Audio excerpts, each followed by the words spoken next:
একটি নয়, ওসমান হাদিকে 4টি গুলি ছুড়তে চেয়েছিলেন শুটার ফয়সাল করিম মাসুদ।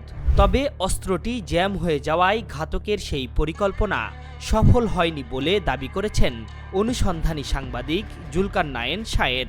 হাটে হাড়ি ভাঙ্গার মতো আরও একটি বিস্ফোরক দাবিও করেছেন তিনি। হাদিকে হত্যার উদ্দেশ্যে গুলি ছোড়া শুটার ফয়সাল করিম নাকি ইতোমধ্যে ভারতে পালিয়েছেন। বর্তমানে আসাম রাজ্যের গুয়াহাটিতে অবস্থান করছেন তিনি। শায়েরের এমন দাবির পর থেকেই সামাজিক মাধ্যমে শুরু হয়েছে জোর সমালোচনা। শরীফ ওসমান হাদিকে গুলির ঘটনায় তোলপাড় গোটা দেশ। সামাজিক মাধ্যম থেকে মানুষের মুখে মুখে হাদির ওপর হামলাকারীদের আইনের আওতায় এনে সর্বোচ্চ শাস্তির দাবি।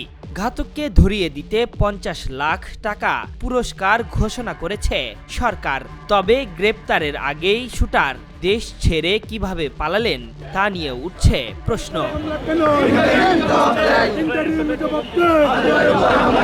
শুক্রবার দুপুরে হত্যার উদ্দেশ্যে ঢাকা 8 আসনের সম্ভাব্য স্বতন্ত্র প্রার্থী ওসমান হাদির ওপর গুলি ছোড়ে দুর্বৃত্তরা। এরপর থেকেই বিভিন্ন ফ্যাক্ট চেকিং প্রতিষ্ঠান ঘাতকদের পরিচয় শনাক্তে কাজ শুরু করেন। অনেকটা নিশ্চিত হওয়ার পর শুটার ফয়সাল করিমের পরিচয় ও ছবি প্রকাশ করে ডিসেন্ট নামের একটি পেজ। বিষয়টি নিয়ে তুমুল আলোচনা হলেও 24 ঘন্টা পেরিয়ে গেলেও পুলিশ সন্দেহভাজন ওই ব্যক্তিকে গ্রেপ্তার করতে পারেনি। এর মধ্যেই ফয়সাল ভারতে পালিয়ে গেছেন বলে দাবি করেছেন জুলকারনায়েন শায়ের। শনিবার মধ্যরাতে সামাজিক মাধ্যমে দেওয়া এক স্ট্যাটাসে শায়ের দাবি করেছেন, ইনকিলাব মঞ্চের সংগঠক ওসমান হাদিকে হত্যার উদ্দেশ্যে গুলি করার ঘটনার সাথে জড়িত শুটার ও সাবেক ছাত্রলীগ নেতা ফয়সাল করিম মাসুদ ওরফে দাউদ খান এবং তার সহযোগী মোটর বাইক চালক আলমগীর হোসেন শুক্রবার সন্ধ্যায় সীমান্ত পাড়ি দিয়ে ভারতে প্রবেশ করে বলে নিশ্চিত হওয়া গেছে। তাদের বর্তমান অবস্থান আসামের গুয়াহাটি শহরে। হাদির ওপর হামলাকারী দুই ঘাতককে ভারতে সহায়তা করছেন কার্যক্রম নিষিদ্ধ আওয়ামী লীগ নেতা জাহাঙ্গীর কবির নানকের ব্যক্তিগত সহকারী মাসুদুর রহমান বিপ্লব।